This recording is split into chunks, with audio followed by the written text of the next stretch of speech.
नमस्ते सदावत्सले मातृभूमि। हम लोग आज चर्चा करने जा रहे हैं छत्तीसगढ़ के चीफ मिनिस्टर, पूर्व चीफ मिनिस्टर, कुछ दिन पहले तक ही चीफ मिनिस्टर थे, भूपेश बघेल की एक सेक्रेटरी के मामले में। हम सब जान रहे हैं कि भूपेश बघेल साहब किस तरह से महादेव एक्ट में शामिल थे, महादेव ऐप में शामिल थे। हालांकि महादेव ऐप की गिरफ्तारियां लगातार चल रही हैं, गिरफ्तारियां कर भी ली गई हैं, लेकिन यहाँ पर एक चीज़ सोचने वाली है, वो ये है कि हमारे पास, जब मैं लगातार कहता हूँ कि हमारे पास सरकार, सिस्टम और जनता, इसके अलावा चौथी अगर कुछ आता है तो फिर वो कोर्ट आता है। इसके ऊपर अगर कोई बैठता है तो लेजिस्लेशन बैठता है, यानी कि पार्लियामेंट बैठती है जो कानून बनाकर देती है, लेकिन वो कानून का इम्प्लीमेंटेशन, उसके बीच में अड़ंगे डालना, धन की उगाही करना और करप्शन फैलाना, ये सब काम सिस्टम के माध्यम से सरकारें भी कर सकती हैं और खाली सिस्टम भी कर सकता है। ऐसा नहीं है कि सरकारें भ्रष्टाचार करना चाहें तो कर सकती हैं। सरकारें भ्रष्टाचार अगर खूब करना चाहें तो भी नहीं कर सकती अगर सिस्टम सपोर्टिव ना हो। लेकिन सिस्टम अगर सपोर्टिव हो, सिस्टम अगर भ्रष्ट हो, सिस्टम में बैठे लोगों को धन उगाही का, धन पैदा करने का अंदर से अंतःकरण हो, या फिर अहंकार इस बात का हो कि मैं तो डिस्ट्रिक्ट मजिस्ट्रेट हूँ, या फिर मैं तो सेक्रेटरी हूँ, मैं चीफ सेक्रेटरी हूँ, मेरे पास कितनी पावर है, कितने लोगों के ऊपर मैं शासन कर सकता हूँ, कितने लोग मेरे गुलाम हो सकते हैं। आप सोच कर देखो, जो मैं लगातार कहता हूँ कि इस शरीर के अंदर एक सूक्ष्म शरीर है और वो सूक्ष्म शरीर ही मन, बुद्धि, अहंकार और विवेक लेकर बैठा है। जितना ज्ञान के नज़दीक जाता जाएगा उतना अहंकार से दूर होता जाएगा, विवेकी होता जाएगा, मन पर कंट्रोल कर पाएगा। और जितना मन पर कंट्रोल करता रहेगा और अहंकार से दूर जाता जाएगा, उतना ही मोक्ष की तरफ, यानी कि परमेश्वर की तरफ जाता जाएगा। परमेश्वर की भक्ति करना, पूजा करना या बहुत समय देने से काम नहीं चलेगा। परमेश्वर के द्वारा पैदा की हुई आत्माओं के ऊपर शासन करने से या उनके ऊपर अत्याचार करने से ज़्यादा आपको पूजा उसके फल को मिटा नहीं सकती। इसलिए अहंकार की वजह से, क्योंकि मैं जिलाधिकारी हूँ, इसलिए मेरी सीट ऊंची होनी चाहिए, मेरे आदेश का पालन होना चाहिए, या फिर मैं ये और वो हूँ। बहुत सारे लोग सिर्फ पावर पाने के लिए नौकरियां करते हैं। बहुत अच्छे परिवारों से हैं, बहुत अच्छा व्यापार चल रहा है, बहुत कुछ धन उनके घर में आ रहा है, तसल्ली से परिवार का पोषण हो सकता है और इवन बहुत लोगों की मदद हो सकती है। लेकिन नहीं, वो शक्ति अर्जन करने के लिए आते हैं। इसके ऊपर सरकार जो बनती है वो भी उसके दो प्रयोजन हैं। एक तो ये है कि उसके पास पावर आती है, दूसरा ये है कि पावर सदुपयोग करने के लिए भी आती है। इसी प्रकार मशीनरी में जो लोग बैठे उनको भी पावर सदुपयोग करने के लिए आई है क्या? यह करप्शन करने के लिए आई है। More power more corrupt, more power more passionate, more power more logical. आप जितनी पावर है उससे अच्छे भी काम कर सकते हैं और बुरे भी कर सकते हैं। तलवार के दोनों हिस्से, वो दूसरे की सर कलम भी कर सकता है और आपकी डिफेंस भी कर सकता है। इसलिए सिस्टम अगर बिगड़ जाए तो सिस्टम को सुधारे बगैर, सिस्टम को सही करे बगैर हम कैसे उसको करें। यहाँ पर भूपेश पटेल मैं कह रहा हूँ, भूपेश बघेल मुख्यमंत्री हैं, कांग्रेस के मुख्यमंत्री हैं और चुनाव में जाना है। 2019-2024 के चुनाव में जाना था और उसके अलावा 2023 के चुनाव में जाना था। चुनाव से पहले धन की वसूली। और दूसरी बात यह है कि कांग्रेस की बहुत कम राज्यों में सरकारें बची हैं। राहुल गांधी का जो काफिला चलता है उसका खर्चा कैसे निकलेगा? पूरे सिस्टम में जो लोग काम कर रहे हैं उनके कांग्रेस में, उनका खर्चा कैसे निकलेगा? इसके लिए वो बहुत सारे नेशनल हेराल्ड और ये वो केस कर ही चुके हैं। लेकिन फिर भी चूंकि भूपेश बघेल को उन्होंने बैठाया है, इसलिए भूपेश बघेल से उनको धन चाहिए। भूपेश बघेल चुनाव की प्रबंधन की व्यवस्था करेंगे, इसके लिए मशीनरी से वो काम लेंगे। ऐसा एक बड़ा घोटाला जो कि केंद्र का मामला है वो छत्तीसगढ़ में आया। छत्तीसगढ़ में हम जानते हैं कोल की माइंस हैं। छत्तीसगढ़ और झारखंड दो ऐसे, और उड़ीसा ऐसे प्रदेश हैं जिनमें कोल्स की बहुत माइन है, यानी कि जो खदानें हैं कोयले की वो बहुत ज़्यादा है। हालांकि हम सब जानते हैं कि अंडरग्राउंड जो खदानें रहती हैं वो केंद्र का अधिकार रहता है, लेकिन केंद्र ने उस पैसे से जो पैसा मिलता है वो राज्य के लिए भी सुरक्षित रखा है कि भाई उस राज्य का ही उसके विकास करेंगे। ऐसी परिस्थिति में भूपेश बघेल यानी कि राज्य जो चीफ मिनिस्टर है वो बहुत कुछ करना चाहता है। छत्तीसगढ़ सिविल सर्विसेज के लोग इसमें इन्वॉल्व हुए बगैर हो नहीं सकता।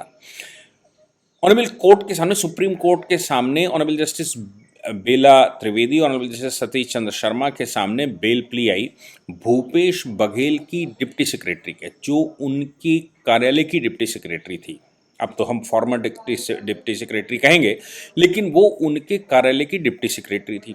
उसने कुछ लोगों के साथ मिलकर एक ऐसा षड्यंत्र रचा जिसने 16 महीने में 500 करोड़ रुपए इकट्ठा किया। आप बाकी तो छोड़ दिए, जो सही चल रहा गलत चल रहा सब कुछ, लेकिन जो कोन माइल्स के ठेकेदार थे वहां पर जो काम कर रहे थे, उन लोगों से उसने पैसा वसूलने का एक नया तरीका निकाला। और तरीका ये निकाला कि उसने 25 रुपए पर कुंटल, बहुत बहुत पैसा नहीं, कोल की जो उसमें खुदाई होगी, कोल जो उसमें से निकाला जाएगा, उसमें 25 रुपए पर कुंटल के हिसाब से सरकार को भुगतान करना पड़ेगा। तब छत्तीसगढ़ सरकार उसमें सहयोग करेगी, नहीं तो छत्तीसगढ़ सरकार उसमें सहयोग नहीं करेगी और बाधाएं पैदा करेगी। मामला केंद्र का है तो क्या हुआ, ट्रक तो चलेंगे सरकार के एरिया में, मजदूर भी उनके उनके एरिया से ही लगेंगे, सारी फैसिलिटी भी राज्य ही देगा, राज्य ही खाने पीने की व्यवस्थाओं में भी आएगा। इसलिए राज्य कहता है कि मेरा प्राइवेट टैक्स, बोलिए राज्य नहीं, मुख्यमंत्री कहता है कि मेरा प्राइवेट टैक्स 25 रुपए पर कुंटल, अगर मेरे राज्य में आपको खुदाई करनी है, मेरे राज्य में अगर आपको ये निकालना है, तो मुख्यमंत्री कह रहा है कि उसको 25 रुपए पर कुंटल चाहिए। लोगों ने देना, भाई जो काम कर रहे हैं उनका मजबूरी है। इस मामले में एक आईएएस ऑफिसर समीर विश्नोई शामिल हुए, क्योंकि वो तो पूरा काफिला शामिल होगा। बिजनेसमैन सुनील अग्रवाल शामिल हुए। लक्ष्मीकांत तिवारी, जो कि सूर्यकांत तिवारी और सूर्यकांत तिवारी ये मास्टरमाइंड हैं, इनका कार्यालय में अच्छी सेटिंग हो गई। और सौम्या चौरसिया, जो कि सेक्रेटरी हैं, चीफ मिनिस्टर की डिप्टी सेक्रेटरी हैं, उनका इन्वॉल्वमेंट हो गया, उनको ये काम मिल गया होगा या लगाया होगा या मुख्यमंत्री ने कहा होगा या वो खुद भी कर रही।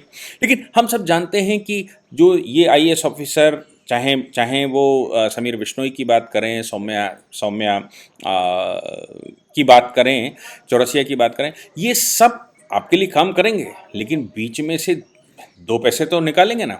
तो मुख्यमंत्री को 500 करोड़ अगर देंगे तो 50 करोड़ 100 करोड़ तो पैदा करेगी। और मुख्यमंत्री के संज्ञान में अगर 500 करोड़ होगा तो भी ये भी संभव है कि वो 500 करोड़ खुद भी पैदा करें ये सब मिलकर, क्योंकि मैंने जैसे कहा कि मुख्यमंत्री अगर पैदा करना चाहे तो वो नहीं कर सकता जब तक कि मशीनरी उसके साथ ना हो। और अगर मुख्यमंत्री पैदा न करना चाहे तो भी मशीनरी करप्शन को बढ़ा सकती है, इसमें कोई शक नहीं है। मुख्यमंत्री को करप्शन को रोकने के लिए स्पेशल वर्क करना पड़ेगा, तब रोक पाएंगे, नहीं तो मशीनरी तो बहुत सारे होल पोल से बनी हुई है। क्यों? क्योंकि वो तो वेवेरियन मॉडल, मार्क्स वेवर का जो मॉडल है, मार्क वेवर के वेवेरियन मॉडल से बनी हुई है।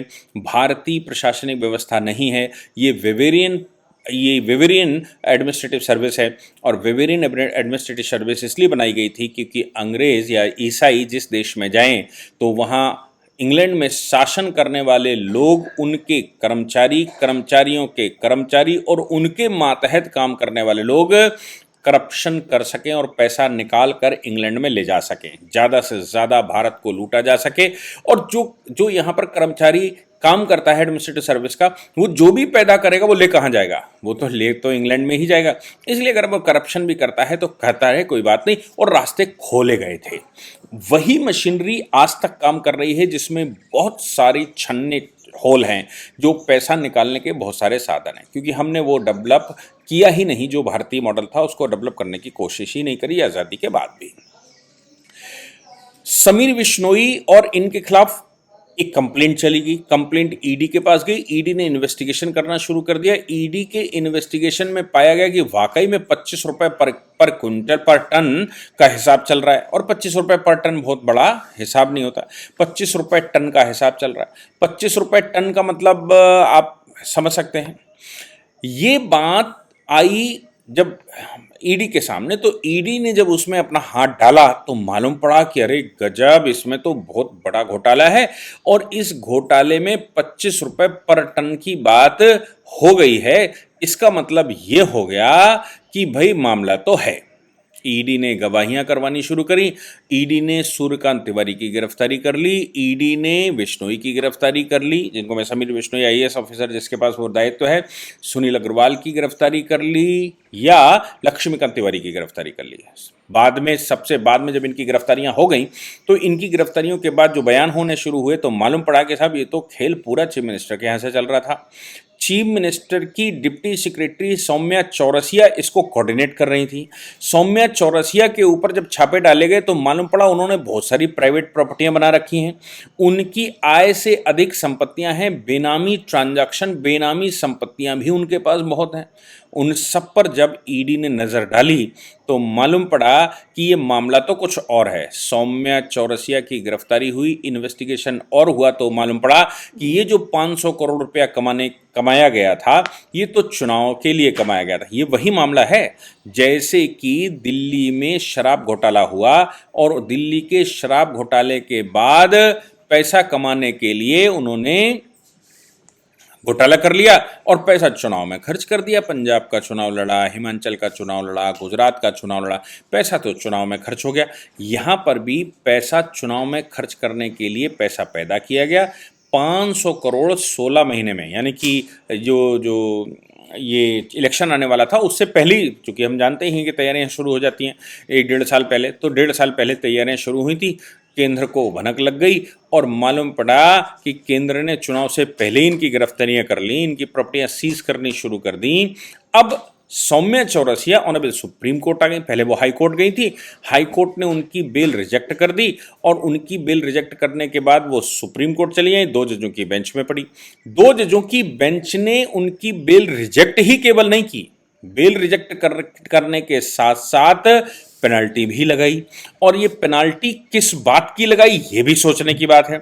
उन्होंने पेनल्टी इस बात की लगाई कि जब आप बेल मांगने आए तो आप आधे अधूरे एफिडेविट के साथ आए, यानी कि कंसीलमेंट ऑफ फैक्ट हुआ।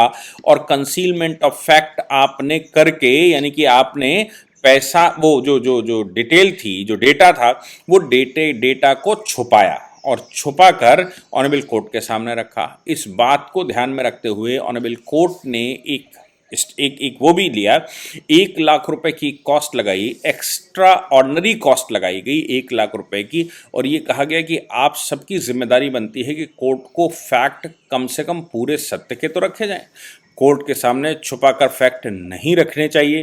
कंसीलमेंट ऑफ फैक्ट खुद में एक अपराध है, और कंसीलमेंट ऑफ फैक्ट के लिए वो सजा भी दे सकता है, जेल भी भेज सकता है। यहाँ पर ऑनरेबल कोर्ट ने कंसीलमेंट ऑफ फैक्ट माना, और कंसीलमेंट ऑफ फैक्ट मानते हुए इनकी बिल रिजेक्ट की, और बिल रिजेक्ट करने के साथ साथ 1 लाख रुपए की पेनल्टी लगाई। अभी भूपेश बघेल कब जेल में जाएंगे, इसका इंतज़ार आप सभी को होना चाहिए, क्योंकि करप्शन है, वो करप्शन करने वाले लोग हमारा आपका हिस्सा मारते हैं। वो करप्शन करने वाले लोग बिजनेसमैन से मिलते हैं, वो मशीनरी से मिलते हैं, और सब पैदा करते हैं। अगर भूपेश बघेल ने 500 करोड़ पैदा किए होंगे तो आप मान कर चलिए निश्चित रूप से कम 500 करोड़ ही और हुआ होगा। ये तो एक मामला है जो सामने आ गया। इसके अतिरिक्त कितने असंख्य मामले रहते हैं जो day to day administrative machinery deal करती है, और उनके पीछे पॉलिटिशियन कभी होते हैं और कभी नहीं होते हैं। मेरा आग्रह तो लगातार आप सबसे ये रहता है कि आप एडमिनिस्ट्रेटिव रिफॉर्म के विषय में काम करें। जो लोग भी रिटायर्ड जजेस हैं, रिटायर्ड आईएएस ऑफिसर्स हैं, रिटायर्ड एडमिनिस्ट्रेटिव ऑफिसर्स हैं, और उनको लगता है कि नहीं क्या करना चाहिए, आपके रिटायरमेंट के बाद आपके पास समय रहता है, उस समय में क्या भारतीय मॉडल को हम विकसित कर सकते हैं, क्या भारतीय व्यवस्था को, भारतीय दर्शन को उसमें डाल सकते हैं। अगर डाल सकते हैं तो निश्चित रूप से डालकर प्रयास शुरू कर देने चाहिए, क्योंकि जब तक भारतीय दार्शनिक मॉडल भारत में नहीं होगा तब तक भारत का विकास संभव ही नहीं है। क्योंकि ये पाइप में, जैसे एक पाइप से पानी निकलता है और पानी आपको क्यारी में किसी खेत में ले जाना है, लेकिन पाइप में अगर 1000 होल हैं तो हो सकता है कि पानी पहुंच जाए और हो सकता है कि पानी खेत तक पहुंचे ही नहीं, यानी कि जनता का अधिकार जनता तक ना पहुंचे, क्योंकि इतने सारे होल्स में वहीं पर सारा निकल कर बट जाता है। और भारत में एक स्टेप ऊपर और एक नीचे, एक बहुत अमीर और एक पैसे पैसे के लिए मोहताज, ऐसा होता रहता है। इसलिए भारतीय मॉडल को कैसे विकसित किया जाए और कैसे आज की परिस्थिति में उसको फिट किया जाए, इस पर आप सभी को काम करना चाहिए। यदि आप में से किसी के पास इस प्रकार का डेटा रहता है तो नीचे मेल एड्रेस लिखा हुआ है, उस पर मेल ज़रूर करिए। आपके पास कोई ऐसा आइडिया रहता है तो मेल पर लिखकर ज़रूर भेजिए। नहीं लिख सकते हैं तो ऑडियो रिकॉर्ड कर उस पर भेजिए। मैं निश्चित रूप से, हमारी टीम उसको देखने की कोशिश करेगी और उसको देश में और स्प्रेड आउट करके कोशिश करेगी कि ज़्यादा से ज़्यादा लोग उसमें पार्टिसिपेट कर सकें, क्योंकि भारत में परिवर्तन के बगैर, भारतीय व्यवस्था के परिवर्तन के बगैर कुछ नहीं हो सकता। मैंने इस प्रकार का एक लेक्चर अभी एक कोर्ट में दिया था, उस लेक्चर को मैं एक आध दिन में पब्लिश करूंगा। मैंने उनसे कहा है कि क्योंकि कोई रिकॉर्डिंग कर रहा था, मुझे मालूम है, और मैं उनसे आग्रह किया है कि कृपया करके उसकी वीडियो अगर रिकॉर्ड की हो और ऑडियो उसकी ठीक हो तो मुझे प्रोवाइड करें। एटलीस्ट हम देश को दिखाना चाहते हैं कि किस प्रकार से भारत में परिवर्तन की आवश्यकता है। मैं लेक्चर अक्सर देखता हूँ, 1-2 दिन में कोई ना कोई लेक्चर होता ही है, कहीं कोर्ट में होता है, व्यवस्थाओं में होता है, और लेकिन उसकी रिकॉर्डिंग नहीं मिल पाती। लेकिन इस वाले की रिकॉर्डिंग मैंने देखा था कि कुछ लोग कर रहे थे और मुझे आश्वासन भी दिया है कि नहीं, रिकॉर्डिंग है, मिल जाएगी। मैं उसको भी ज़रूर करूँगा। लेकिन आप में से जो लोग भी इस पर विचार कर सकते हैं वो ज़रूर करें। आप छोटे छोटे कमेंट करते हैं, कर सकते हैं। कमेंट केवल ये होता है, करना है, नहीं, ऐसे नहीं। आपके पास अगर कोई टेक्स्ट है, आपके पास कोई सॉलिड डॉक्यूमेंट है, आपके पास कोई सॉलिड आइडिया है, तो उसको लिखें। केवल करना चाहिए ऐसा नहीं करना चाहिए। जय हिंद, जय भारत, वंदे मातरम।